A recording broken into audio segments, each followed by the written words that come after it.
round of applause. Appreciate that. Uh, doing another live presentation of the H1 Sports Talk podcast. Got a little bit more ammunition here to fuel my content fire. Uh, as I'm taking a look at some of these lists, these all area teams, I'm taking a look at the 2025 boys All State top five and coach of the year bios. But going to I'm also taking a look at girls as well too. But I may also dive into other publications and see how they vary from publication and from the person that's doing it. This one is done by Brett Maycock, and he is very well known, and would probably say well renowned throughout the state of Wichita, throughout the state of Kansas. I'm pretty sure he knows his basketball. I think there's another site, Sports in Kansas. They have a list out, and there is some slight variances. Matter of fact, on like their second team on Sports in Kansas, they said it was 8 because there was some ties for. So hey, it is what it is. But we're gonna look at from the, as we call it around here, Keisha website, and the contributor to this article once again is Brett Maycock. The 2024-25 boys All-State top five. And there are some good names on there because, like I say, there are some variances because on another publication in the top five was Ethan Taylor out of Shawnee Mission Northwest. That's why I say sometimes, everybody has their opinion. They vote this way or that way for whatever the reason may be. I don't have a say in the matter. I'm pretty sure if I was on a panel, I would probably see things different than everybody else as well too. So that's what makes this so unique. So first on this list, and we want to give an applause to this young man from out of the city of Wichita, coached by Steve Ack, none other than Corbin Johnson out of Cape Mount Carmel. 6'4" senior guard, 2024-25. His numbers look like this: 480 points for the season, 19.2 points per game, 143 rebounds, 5.7 rebounds per game, 115 assists, 4.6 assists per game, 53 steals at an amazing rate of 2.1 steals per game.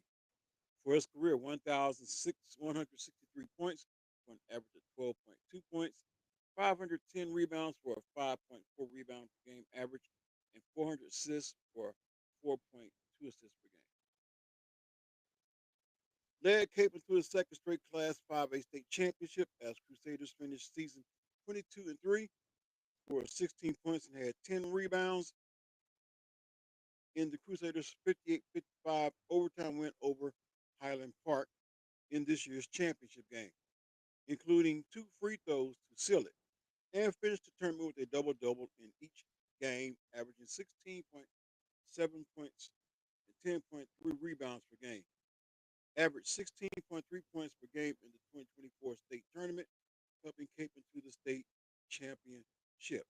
Hit 6 3-pointers for 18 points in the 62-59 win over Piper in 2024 title game.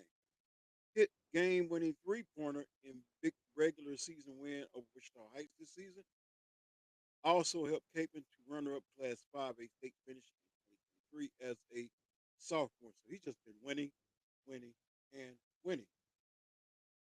Set program record for 3-point percentages in a season that year, shooting 53% from beyond the arc. Below Wichita State, you need a 3-point shooter. There he is. Don't sleep on him. Yeah, I know there's a sentiment. I'm just going to tell you what I've heard off record because there's some people, excuse me, who I may get on here, but they won't say this on record, so I'm not going to name drop.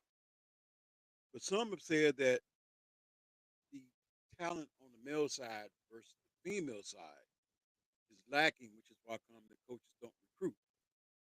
Me, I just tend to be a little bit different.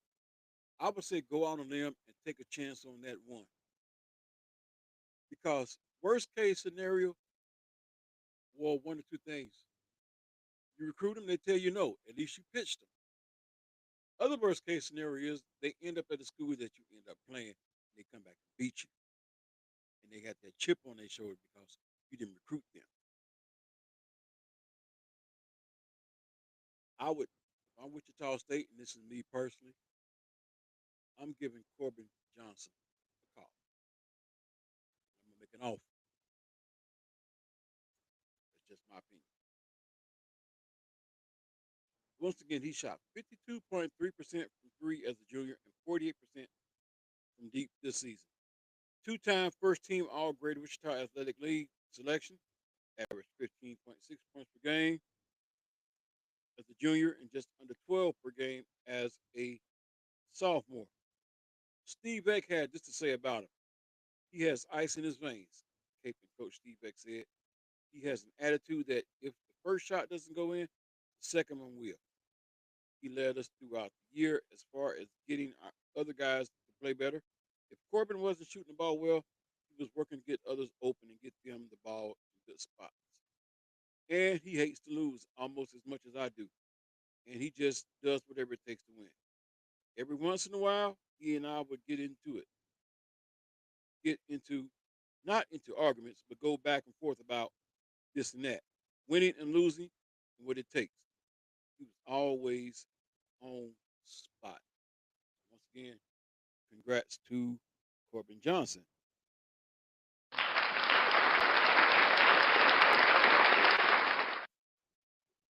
Next on this list is Ian Primer from Great Bend, 6'6" junior forward, 488 points for 24.4 points per game, 230 rebounds for 11.5 rebounds per game, 75 assists, 3.8 assists per game, 42 steals, 2.1 steals per game. Could this be another overlooked gem in the state of Kansas? For his career, 1,242 points, 19.4 points per game, 595 rebounds, 9.3 rebounds per game, 193 assists, 3 assists per game, 135 steals, 2.1 steals per game. So it looked like he checks all boxes. Once again, are the big three in the state overlooking the talent in Kansas? Led the Panthers to an 18-3 record and the number one seed in the Class 5A West standings before being upset by Eisenhower in sub-state semifinals. Led Panthers to undefeated Western Athletic Conference title, has led Great Bend to a 46-19 mark in 3 years as a starter after the program was coming off two straight losing seasons. Set school record for single season scoring average as sophomore at 21.2 points per game before breaking it again this year. Also set school record for single season field goal percentages, 62.6% as a sophomore, before breaking it this year by shooting 65.6% from the floor. Also broke Panthers' single season rebound average record of 10.8 this year, helped Great Bend set team records for season field goal percentages each of past two seasons, and team defense field goal percentages allowed this season. Has single game best 32 points this year versus Liberal and 20 rebounds last year versus Dodge City. It's three-time first team all WAC selection and was league's player of the year this season.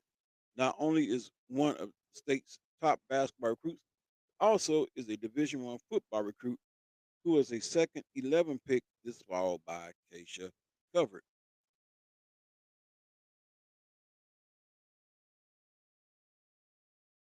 Coach has this to say: Ian is the type of player that sets the tone every day in practice and games. Great Bend coach Kyle Craig said. His competitive nature and attention to detail make him special and enjoyable to coach. He doesn't want to lose. and our practices are full of energy because all our guys push each other. After all, Ian leads by example and is such a great teammate. Ian can score on all three levels and is a matchup nightmare for opposing teams. He can run in transition as a post, wing, or even as our point guard. Defensively, Ian can guard inside and out and will step up to stop the other team's best player. Ian has shown tremendous growth on the court over the past 3 seasons, and I'm excited to see what he can do as a senior next year. So he's a senior, he's a junior this year. He will be a senior next year. Wonder how many coaches are going to come knocking his door down. Because if all he's doing is setting and rewriting records, who's to say he's not going to rewrite records again next year? So, Ian Primer, congratulations.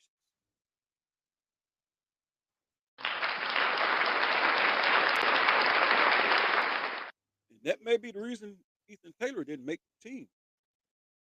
He had some stiff competition there. I'm just saying. Next up, and I'm pretty sure he's making Big Sister proud, who plays for Pittsburgh State, whose season just came to an end. But want to say real quick, shout out to the Lady Gorillas of Pittsburgh State, and especially those three young ladies who have been together 8 years. Unfortunately, the journey had to end the way it did, but you young ladies still had a great season out there at Pittsburgh State. So we want to applaud the Pittsburgh State Lady Gorillas that they were on their quest for a national Division II national championship. Still a great season. Thank you.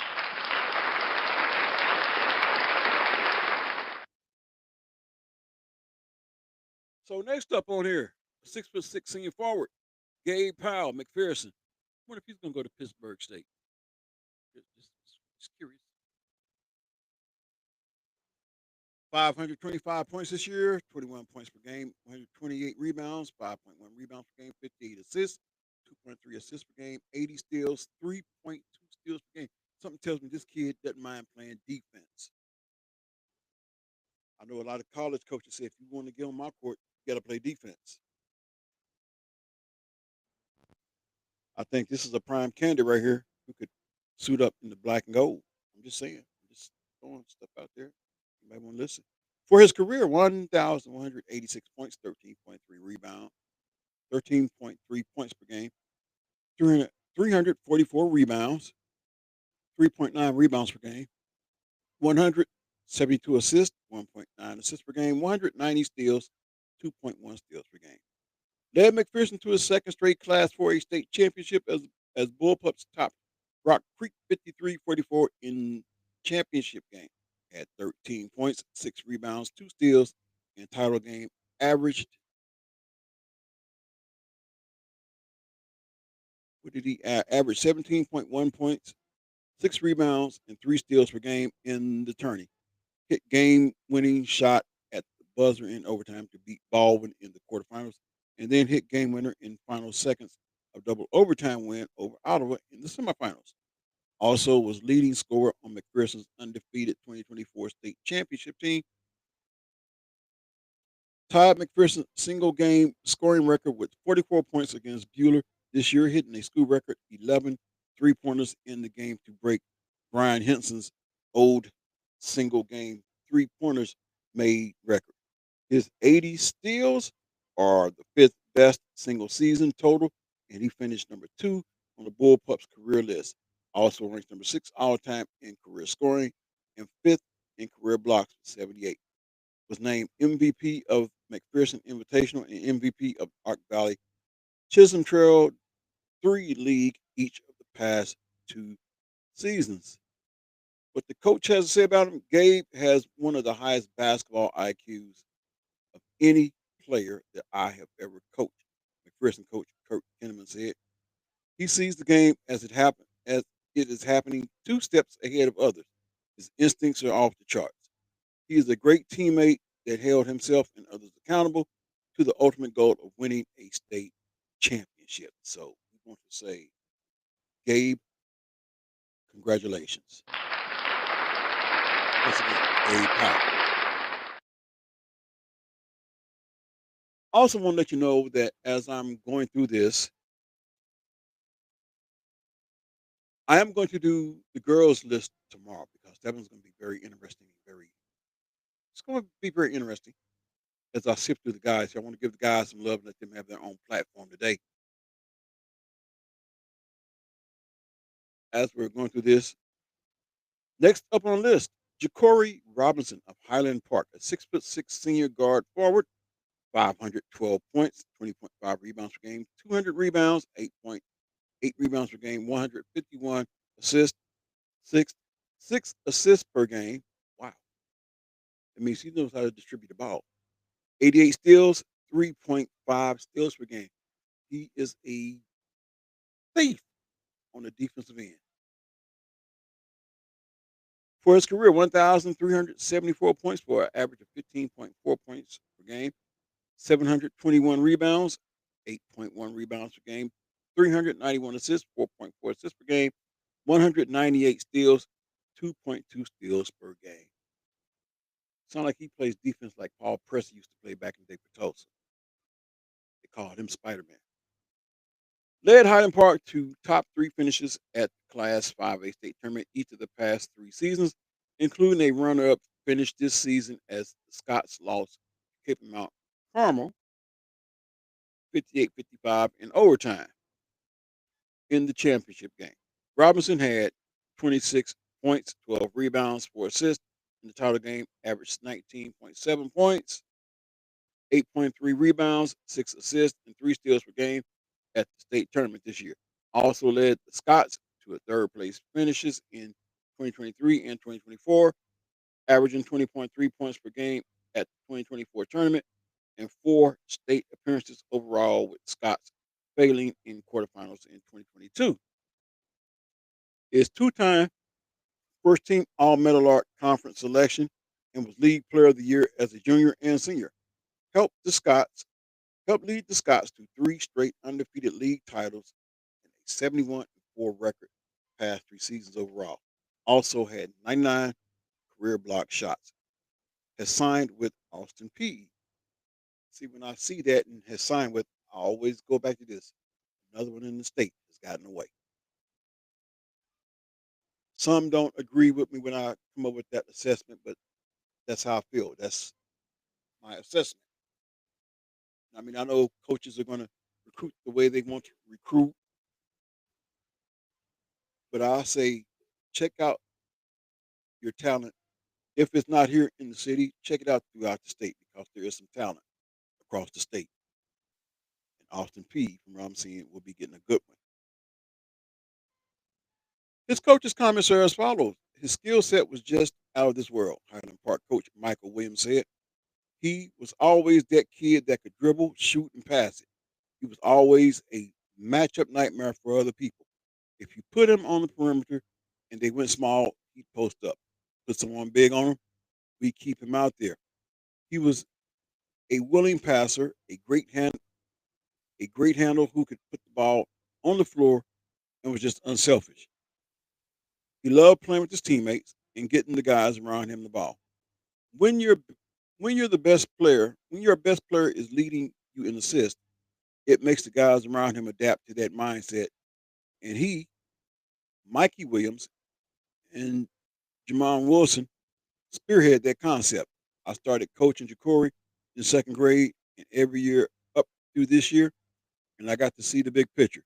He went from a kid who could run over his own feet to a complete animal. And last on this list, Kansas Gatorade Player of the Year.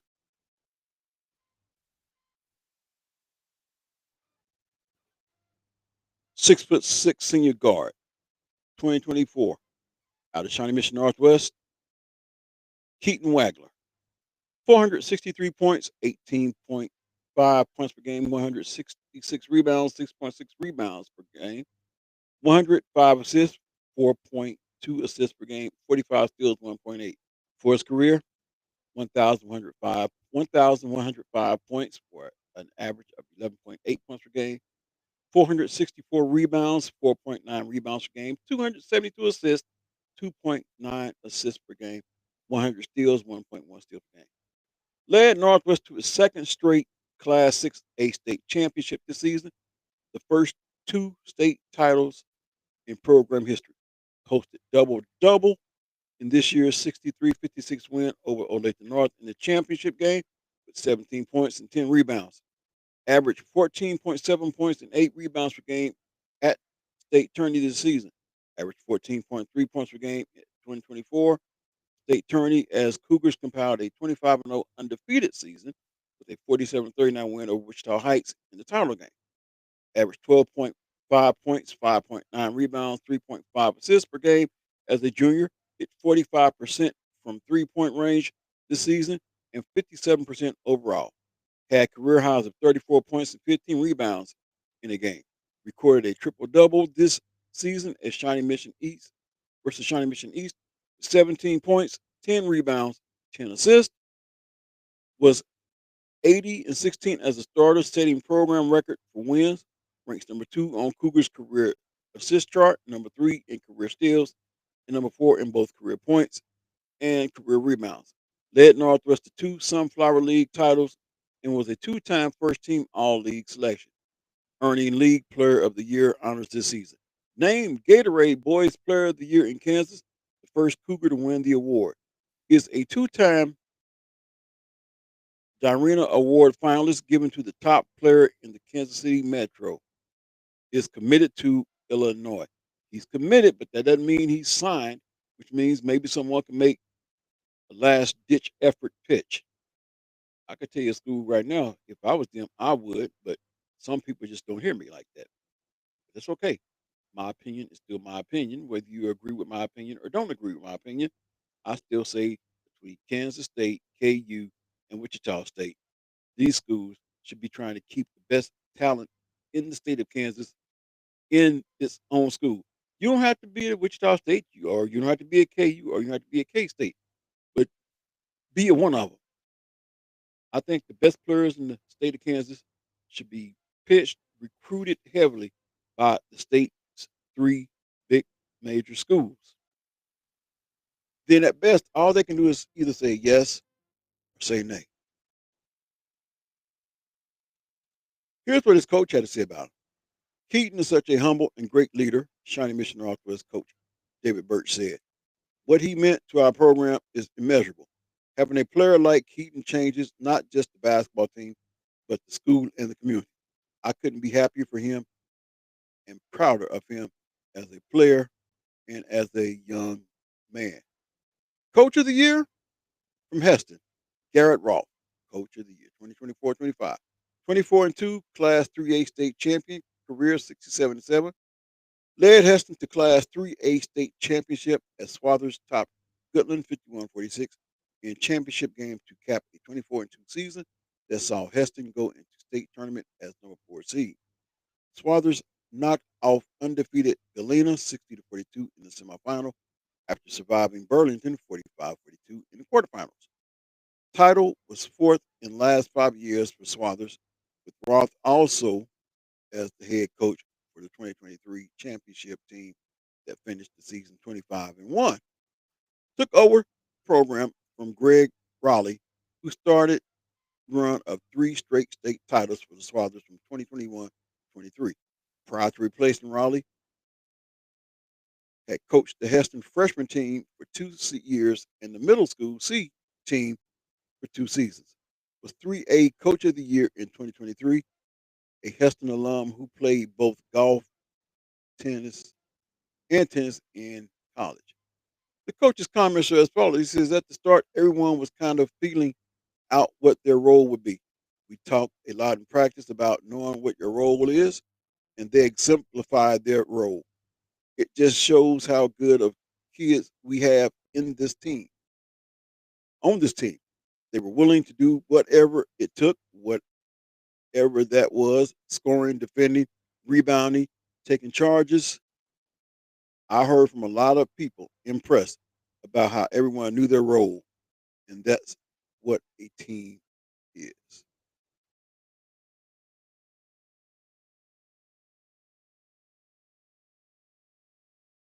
Those are your top 5 plus coach of the year. State of Kansas on the boys' side, and we want to say congratulations to all of them.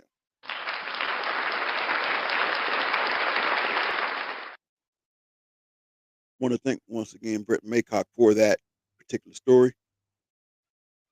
And I mentioned this young man saying it runs in his family. There's a story by off of the same website, off Acacia, by Scott Paskey, and I want to share that. As McPherson Sr. makes name for himself, no small feat in a basketball family. And as I alluded earlier, yes, that's his sister that plays for Pittsburgh State. McPherson Sr. Gabe Powell hasn't been too surprised by the response to his state tournament exploits in his basketball crazy hometown. It's the reaction he's encountered in other places that left him taken aback. I went to the March Madness games on Saturday in Wichita, and two people I didn't even recognize must have seen it online somewhere, Powell said. They said those were some great shots and a great state tournament run. It was kind of unreal how people just know that. If you haven't heard, Powell added flavor to the Bullpups' 15th Boys State Championship in mid-March. Shoot, he added some habanero level spice, hitting not one, but two game-winning, buzzer-beating shots to propel McPherson into the class for a title game where it defeated Rock Creek 53-54 at Salinas Tony Pizza Event Center. After helping the Bullpups complete a 25-0 season his junior year with an overtime victory over Hugoton in the 4A championship game, Powell raised the bar on clutch performances in his final state appearance. His baseline to baseline drive, a 12-foot floater with 1 second remaining gave McPherson a 60-59 overtime victory over Baldwin in the opening day quarterfinals. 2 days later, Powell's spin move and 15-foot jumper from the left elbow, also with 1 second to play, lifted the fourth seed Bullpups to a 52-50 double overtime victory over previously unbeaten Ottawa and kept their state title defense alive. There is nobody else that I would have rather had taken those shots, McPherson coach Kirk Kinnaman said. He's willing to take on that role where if you miss it, you're the GOAT, and if you make it, you're the hero. He's man enough to accept whichever one it was. Powell, Acacia, covered all state top 5 selection, and certainly lived up to his family name. Much of McPherson's rich basketball tradition has been established with a Powell on the roster. Gabe's grandfather, Tom, was an all-state player for the Bullpups in the mid-1960s before going on to play collegiately at Iowa State. Powell and his cousin, Jet, a junior, played for the Bullpups this season as the team finished 21-4 and made a third consecutive title game appearance.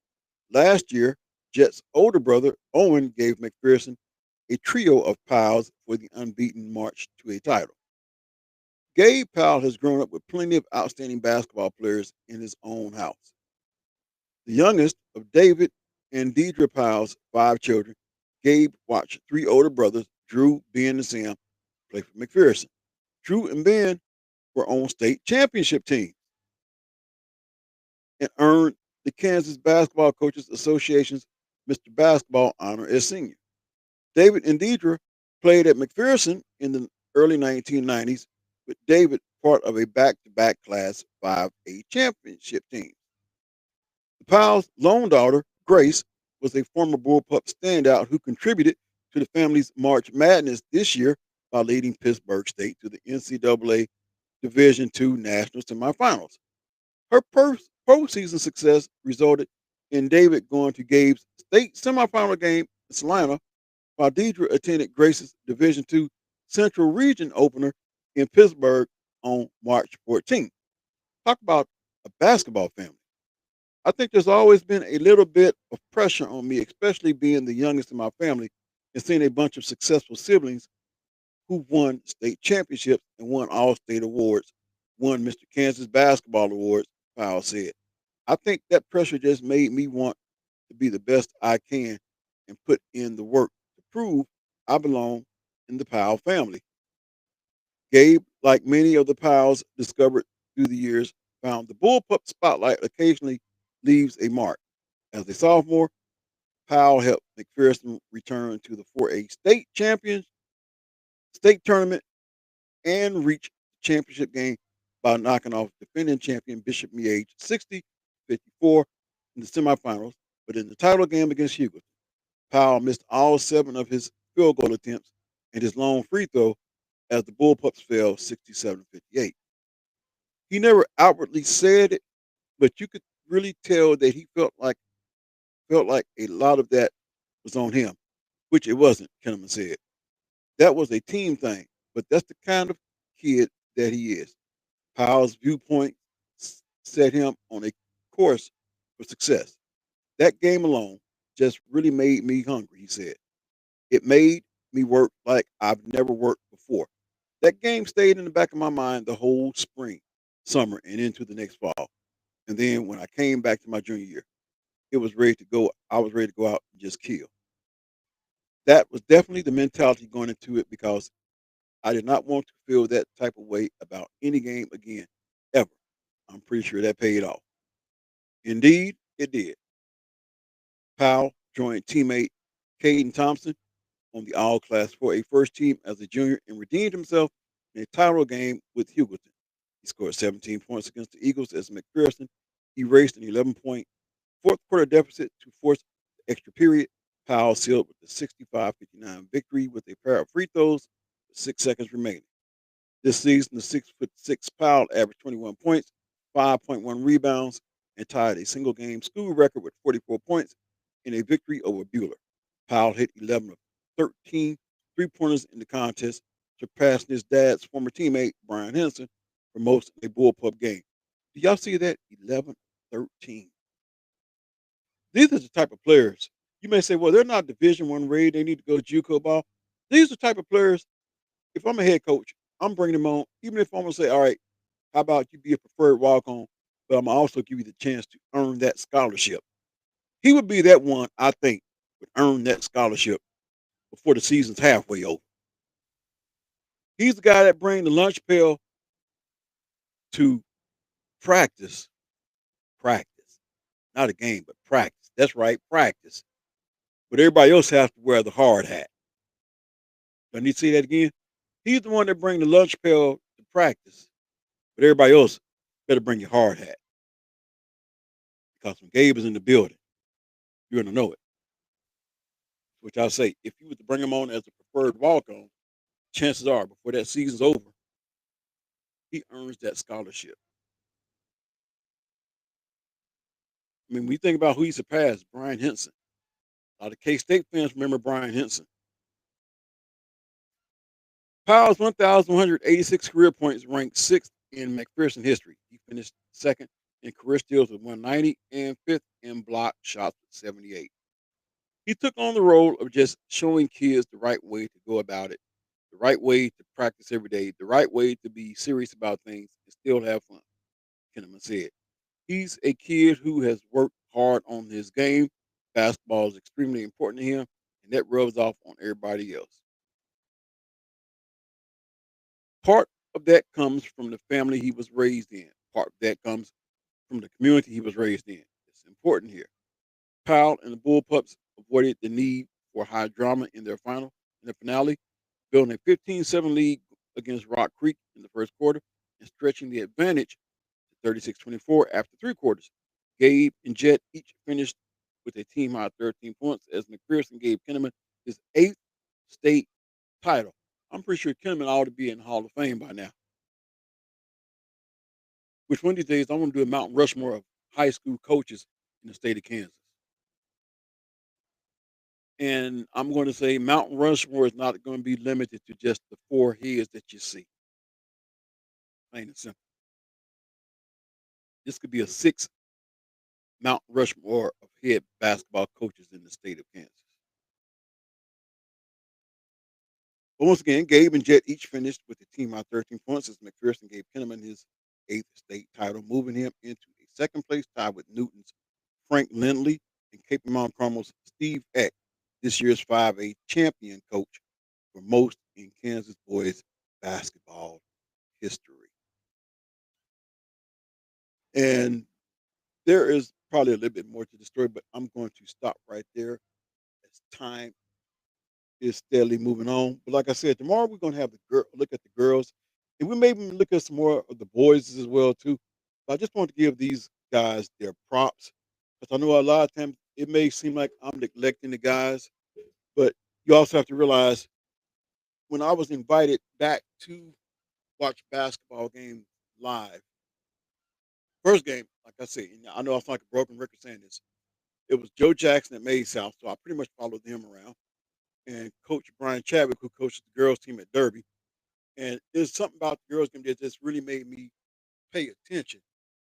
And I guess what has made me pay attention is because of the toxicity that you go into these chat rooms. Like, you got the Angel Reese, Caitlin Clark toxicity in the chat room. Uh, a lot of what's being said is not really basketball related. I'm just going to go ahead and put it out there to you like this. Don't be surprised when I say this, but oftentimes a lot of it is race related, gender related. I see the comments that says women's basketball is boring. And to those who would say something like that, say that it's boring, you should be bored watching the NBA. I'm not one who's thrilled to all you see is either dunks or 53 pointers being shot up in the game. And sometimes those 53 pointers are shot up by one team. And if you want to be realistically, I wouldn't be surprised if there have been 75 3 pointers shot in one game or close to it. You call that basketball? Can I know I normally don't go off to this magnitude, but hell no, that's not basketball. No way is 50. Come on. Kareem Abdul-Jabbar said it best like this. He said, "Big men are not being taught the proper game of basketball." And I know some of y'all gonna say, "Well, the game has evolved. These bigs, they have to be." No, God, my good friend Felix Johnson said it like this on a radio show. He said, "God made you 7 foot tall for a reason, and it wasn't to shoot 3 point shots either. It was to dominate the paint." Shaquille O'Neal, Bill Russell, Wilt Chamberlain, Hakeem Olajuwon, David Robinson, just to name a few. Wes Unseld wasn't the tallest, but he knew how to position himself. All that I just mentioned, and that's where I said position himself. You would learn those fundamentals at the girls' game. I'm not saying that the guys is not fundamentally sound, but if you want to see good, sound, fundamental basketball, go check out the girls' game. Because for you to say that the girls' game, the women's game, the WNBA, for you to say that it is boring, I question your lack of respect for women, one, and I may get some pushback on what I'm saying, but I'm not taking back anything that I do say. You either have a lack of respect for women in sports, or you do not have a youth girl that is involved in youth sports, be it soccer, be it softball, be it basketball. But basketball is the one that gets the most flack. I've even heard women say, "No, I don't watch that product." Why not? You're a woman. Your cousin might be out there. Your sister might be out there. Your niece might be out there. Do they know you feel that way?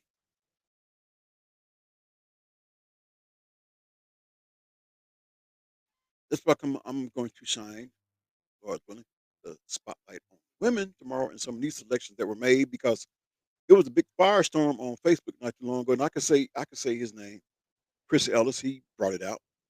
He brought out the list of the Greater Wichita Athletic League uh, first team, second team, honorable mention. And let me say something about that honorable mention list because I swear there's 50 names on there. An honorable mention list does not need to be that long. Really, it does not need to be that long. And I know that there are going to be some that are going to listen to this, and they're going to say you're wrong. But based on what I saw, I'm also right. You have your first team, you have your second team. As a matter of fact, there was a coach off in there in the chat room as well too. I say, I wish I had it pulled up right now because I would give his name too. Because I'm gonna say kudos to the coach. I think it's the basketball coach at Southeast High School. He even said in print. He didn't say it vocally. Of course, he might even told his own team that, but it was written. He said, "I know some of my girls on that list didn't even deserve to be on that list." That takes a great deal of guts. You as a basketball coach to say that about your own team. But it's best to keep it real.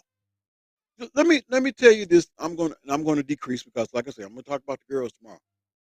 But that list to me, and I'm gonna call out a school. I'm not trying to call them out to degrade them by any means. Matter of fact, I want to see them get the right coaches in at all levels: basketball, boys and girls, football. North High School. North High School actually does have some tradition. But those who are grown up and you see what you see now, you would beg to differ with that statement I just made. With what you see out there on the court now, you wouldn't believe that a Lynette Woodard went to that school. With what you see out there on the boys' side, you wouldn't believe that a likes of a Connor Frankamp and a Tony Johnson went to North High. With what you're seeing on the football field, you wouldn't believe that the Sanders, Barry and Byron Sanders, both went to North High. So my question is, what is it going to take, and who is it going to take to turn all those programs around? And will the administration be willing to work with whoever they have in there, not get disgruntled with them and say, well, things aren't going in the right direction. And after half the year, you're gone. No, you got to get the right coach in there to get the right group of people in there to establish the right culture. Culture, that's a key word. Go to Derby and you hear culture. Go to Mays South and you see culture. You go to Mays, you'll see culture. I mean, it's built, it's engraved. North High needs culture because now I'm going back to that honorable mention list. How is it that North High had 4 girls on the honorable mention list? You only won 1 game, and the majority of your scores, you were getting blown out by 50 or more points a game. What's the honor in that? Like I say, this is not degrading. This is not to put no particular school down, but real is only real. What I say is, and some have agreed with me already, an honorable mention list ought to be scaled down to 10 people on that honorable mention list who were probably either borderline first, second, and if you want to add third team. But it should be no more than 10 people on that honorable mention list. We're not giving out participation trophies. We're playing the game of basketball. But at best, the best coaches also not just coaching basketball, but they're teaching about life. Anyway, it is time for me to get out of here. It's the weekend. I got to go get my grandson. But I hope you have enjoyed today's show. Much have I enjoyed bringing it to you. I always enjoy being behind this microphone,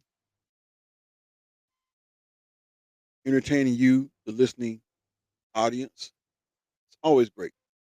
Love it. Wouldn't trade it for nothing in the world.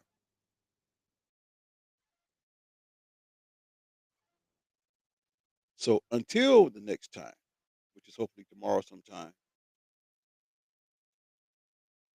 we will be right back here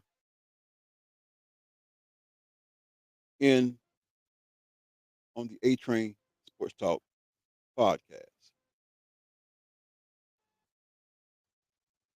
It's always enjoyable to reach out. I see I do have one chat. Let me just go over here right now and see.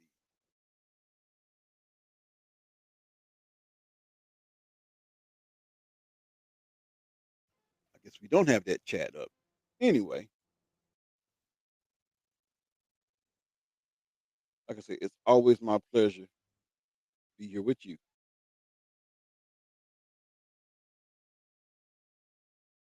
And tomorrow, like I said, I'm going to zero in on the girls' side of things and see some of those selections. And by all means, when you're looking at this, feel free to leave a comment in the comment section. I know I'll post this on X. But leave the comments on YouTube, or if you're watching on twitch.tv, leave some comments there. I love to interact. But we're going to go ahead and get on out here. Go out and enjoy your weekend. Watch some college hoops, NCAA tournament action, Division 1, Division 2. Watch it all. Like I say, leave comments in the comment section. Until the next time, I am out of here. Be blessed.